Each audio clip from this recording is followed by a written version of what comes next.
Casey, when will you be getting home? It's already 6 p.m., you know? I'm sorry. My meeting lasted a little longer than I expected. I'm just about to get on the train home. You've been coming home later and later these days. My boy Bradley sat here waiting with a growling stomach. Do you intend to make my son starve? I am sure that you're more than capable of sneaking out of meetings at work. Please make more of an effort, young lady. Your husband's dinner is far more important than your meetings, anyway. No, this was an important meeting about one of our collaboration products with another company. I'm in a position of responsibility on this project, so there's no way I can leave before the end of a meeting. Ugh, stop making excuses. To focus single-mindedly on work while abandoning your essential duties as a wife, such as looking after your husband, is simply not acceptable. My son has no need for such a sloth of a wife. He'll divorce you, I say. Divorce. Looking after him? Come on, Bradley's a fully grown man, not a baby. Plus, he's unemployed right now and spends all of his time at home. Do not talk back to me, young lady. Sorry. It's gonna be a little while longer before I get home, though. So if he's really desperate for something to eat, you're more than welcome to use whatever's in the fridge to make something to eat between yourselves. What? Do you seriously intend to make your mother-in-law into some cheap imitation kitchen maid? Oh, have you no shame? I've never heard of such cheek. I'll have him divorce you if you're not careful. No, I didn't mean that. I'm sorry. Just forget I said anything. We won't be waiting for you any longer. Bradley's so hungry he's going to pass out if he doesn't eat soon. We'll find a sushi restaurant or someplace to eat out tonight, so we won't be needing any supper from the likes of you. Hold on, where are you gonna get the money for that? Oh, good grief, you really are a failure of a wife. Oh, my son picked the short straw with you, didn't he? I'll have him divorce you before long. I mean it.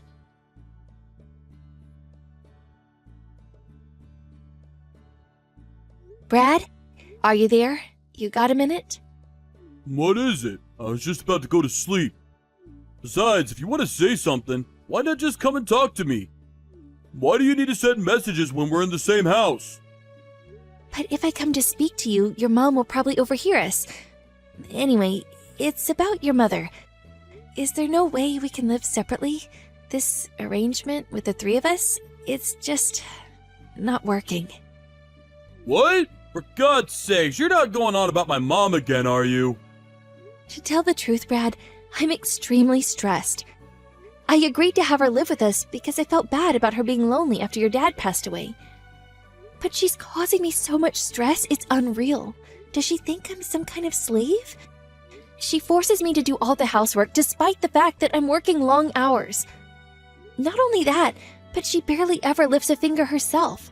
If there's ever anything she doesn't like, even just a little bit, she immediately brings up divorce and threatens to make you end the marriage with me.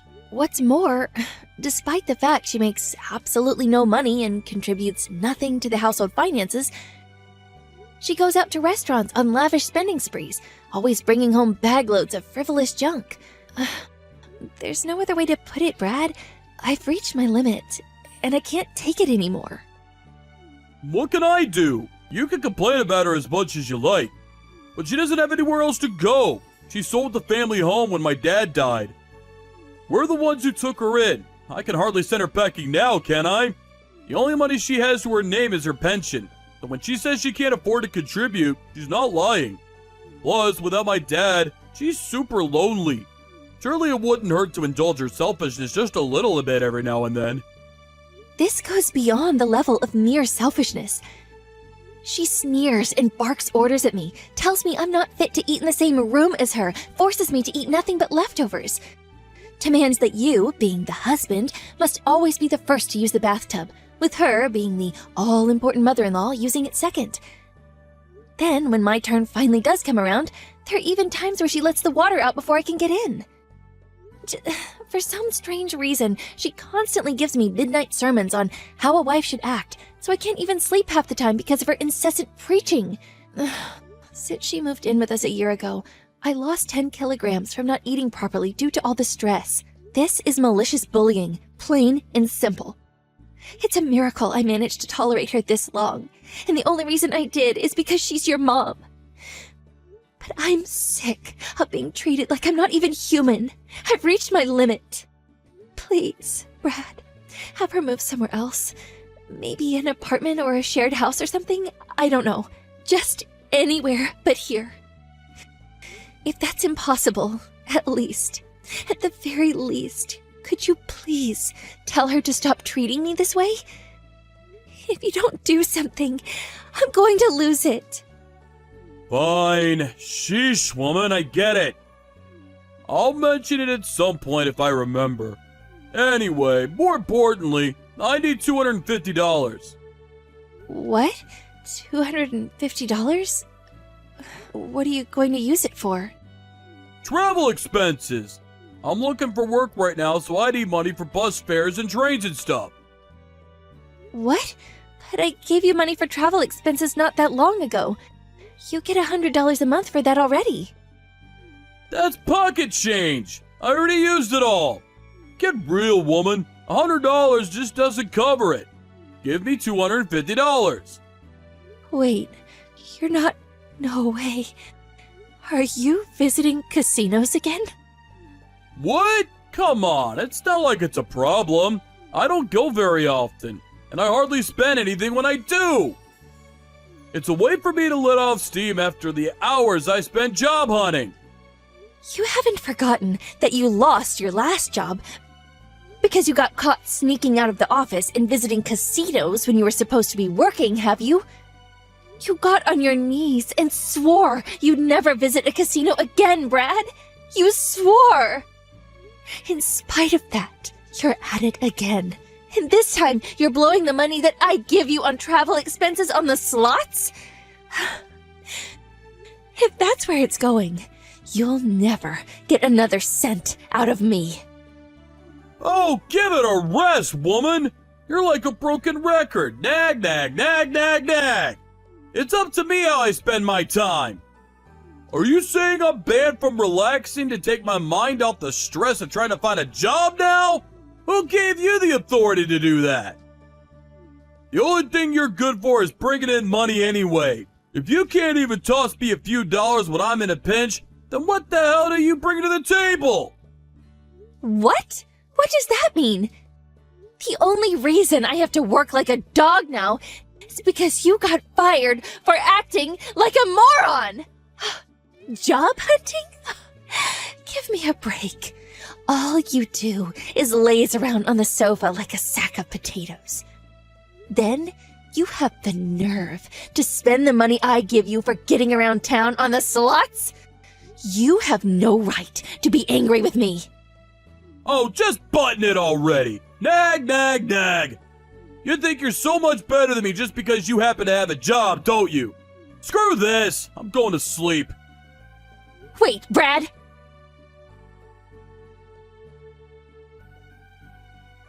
Excuse me? Casey, answer me. What is it? I'm at work right now. I hear you've been complaining to Brad again, giving him a hard time because he's struggling to find work. How dare you go whining to him behind my back? You really are a spiteful, underhanded cretin of a woman. What? One thing you don't seem to understand about my son is that he's recharging his batteries right now. Oh, he's deeply depressed because things didn't work out at his last company. Any normal wife would be trying to make her husband feel better right now. Oh, but far from it. You're actually going on the attack. You're atrocious. You're a devil, I tell you. A devil. There's nothing for it but divorce. The fact that you're messaging me like this now must mean that Brad just woke up from his hibernation on the sofa and told you about the conversation me and him had yesterday, right? I bet he told you about what I said about him finding a job, and nothing else. Am I right? Ugh, I give up. Now you listen to me, and you listen well, young lady. You need to make more of an effort to stand up for your husband. You need to have his back. Just because you happen to have a job doesn't make you any better than him. Right, sure, I'm sorry. I'm occupied with work right now, so would you be kind enough to tell me off later instead? I'm busy. Oh, good grief, look at you. A fully grown woman bragging about having a job like it's some kind of special achievement. Tell me, Casey, what good is a woman who does nothing but work? I'll never get any grandchildren with a daughter-in-law like you. How about you fulfill your feminine duties as a wife for a change? I must be the unluckiest, most mistreated mother-in-law in the whole world. Aren't you at least big enough to admit your wrongdoing and walk away with some dignity? Get a divorce. You're really annoying me now. Would you just shut up for once? What? How dare you? What has gotten into you today? Where did this rebellious attitude come from all of a sudden? Know your place, young lady. Who do you think the mistress of this household is? If you defy me, I'll have my son divorce you. Okay, divorce it is. Huh? Have it your way. I'll divorce him. It's not like I particularly enjoy being married to an unemployed leech anyway. Nor do I take any great pleasure in having to live with his parasitic megalomaniac old hag of a mother. I'm tossing that egotistical, jobless douchebag in the gutter, where he belongs. Divorce, divorce, divorce! Divorce! Let's do it. I'm ready. Wait! What's gotten into you, Casey? Is this some kind of joke? Are you being serious? You'd actually go through with it? You see, the thing is, you should have known that there was a limit to how much of your crap I was willing to tolerate. What? Did you think I was just gonna shut my mouth forever like an obedient little slave while you hurled abuse at me? Are you and Brad actually aware of your current positions? What good is a woman who does nothing but work, you ask? How about putting food on the table for you and your waste-of-a-space man-child of a son? Who did you think it is who's putting a roof over your heads? Who do you think it is who's looking after you and enabling your lazy, deadbeat lifestyles? Go on, think about it. This one's really easy. Well? Oh my God. Casey, what's gotten into you? This isn't like you at all. It's not that something's gotten into me. It's that you think you can manipulate and take advantage of me and my kindness. Ask yourself, do you think I enjoy feeding, clothing, and providing shelter for a malicious, bullying old hag of a mother-in-law? The only reason I reluctantly agreed to you living here in the first place was due to my mercy and kindness. Because I felt bad about you living all on your own after your husband died. And this is how you repay me? By walking around like you own the place and treating me like your slave? Then you have the nerve to threaten me with divorce when you don't get your own way? Do you have any awareness of how arrogant and shameless your behavior is? Well, are you going to answer me, you miserable sponging witch? No, but taking care of your mother-in-law is the decent thing to do. What? I'm not sure what common decencies like that apply to sponging vagrants. You are also aware that I'm not your daughter, right? Even still, I wouldn't tolerate this from my own mom. So what do you think gives you the right? If you were actually my mom, I'd be just as eager to get you out of my life. No, wait! Casey, I may not be your mother, but surely this is still no way to talk to your mother-in-law. And what on earth is with all this coarse, vulgar language? You barbarian! It's just as I thought all along. You are simply not suitable to be my son's wife. It's divorce for you! Divorce! Get out! I already told you I'm divorcing him. However, the only ones who need to get out are you two. What? Why? seems like you might have forgotten this minor detail, but the place you're currently living in rent-free, like the pair of grotesque parasitic termites you are, is the apartment I bought back when I was single. It's my name on the deed, and it's my apartment. What? Really? No way! You actually forgot? I did tell you before. Remember? It was the day you moved in. I gave you a thorough explanation about all the details regarding the living situation. Aren't you a little too young to be going senile? Well, now that you mention it, I think I might remember you telling me something along those lines. But you can hardly expect me to remember every conversation we had last year. The thing is, whether you remember or not makes zero difference to me. Once the divorce is finalized, you and the Sloth King will be packing your things and leaving for good. Because, as I told you, you're living in my apartment. You'll no longer be my mother-in-law, and he'll no longer be my husband. And sadly, for you, I'm not the kind of person to let a pair of strangers live like bums in my house. Now, I'll be handing Brad the divorce papers when I get home today. Make sure the two of you get your belongings together, okay? Luckily for you, in my infinite generosity and benevolence, I'm willing to give you until tomorrow evening to get out. Don't think you'll be getting anything to eat, though. Casey!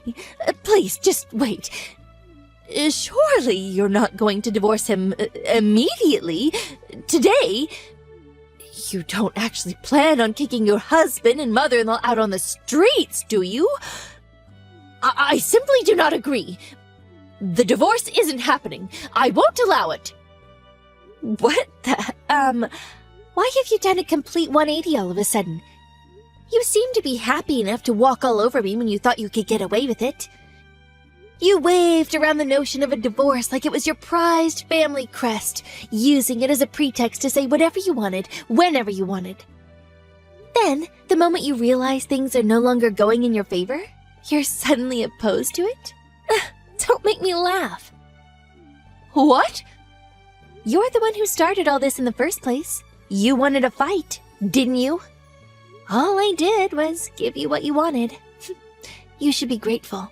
Don't you dare trying to start to worm your way out of it all of a sudden. And I won't allow it? Who do you think you are? Since when were you the queen? Did I miss your coronation? How about you try cultivating some awareness of your own position for once and putting a lid on that monstrous mouth of yours? I'm sorry. I'm really sorry. This is all my fault. It's too late to apologize now. I'm dead set on divorce, and nothing can change my mind. Make sure you're gone by tomorrow night. And let me make one thing abundantly clear. There will be no distribution of assets. Brad, the eternal NEET, has no savings of his own, and we have no shared accounts either. There's no money for him to receive, not a single cent. So don't bother trying to put in any claims. I would feel bad about throwing you out onto the streets without any clothes. So I'll allow you to take the bare minimum of clothing and everyday necessities with you. I take it you have no complaints about that? If I've made myself clear, hurry up and get out of my apartment. And take your good-for-nothing son with you. Oh my God! Please just wait. We don't have anywhere to live. We sold the family home when my husband passed. My pension doesn't amount to much either. Brad doesn't even have a job. Please. Oh, I see. Just so I understand, you'll be in dire straits because your son's a NEET and you have no place to stay and no money. Is that right? Okay, so what? Huh? That's not my problem. The fact that your son's a NEET, or that you have nowhere to stay, or that you have no money, none of these things are my fault. If you're struggling for money, you could always have Brad earn you both a living on the slots. And why can't you find a job? If you've got the energy to bully your daughter-in-law 24/7, then holding down a job shouldn't be a problem. Oh, I saw a local supermarket was recruiting the other day. Do that? Oh my God. God's not going to help you now. Nor is playing the victim. And I mean, please, is this really any way for a fully grown woman to behave? If you don't have any money, then you work. Surely you at least understand that. You're not a child. Why? Why are you doing this? I think you know full well why. Because you defied the mistress of the household.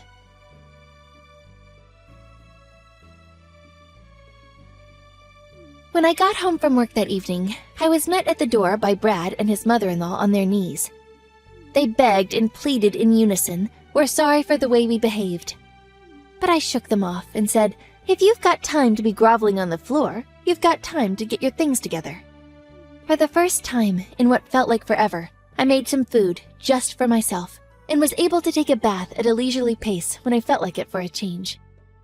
Then, when I retired to my bedroom, I locked the door, put in some earplugs, and slept like a baby. The next day, the pair of them were desperately trying to butter me up by dashing around the house, making breakfast and cleaning up. Then, they got back on their knees and begged me once again. Please rethink the divorce. I swear I'll never set foot in a casino again. My response was to hand them the divorce papers and some bags full of their stuff. After which, I threatened to take them to court if they didn't sign the papers and get out by the end of the day. Brad panicked, reluctantly signed the papers, and left, taking his mother-in-law with him. With that, I was officially freed of the termite infestation plaguing my house before the day was up. I was so happy about being freed from my in-law-induced slavery that I raised a toast and celebrated in lavish style. The pair of them moved into a scruffy 70-year-old apartment, which they somehow paid the rent on by scraping together what was left of Brad's mom's pension and Social Security money. Apparently, Brad finally started looking for work in earnest, and his mom got a part-time job at the supermarket.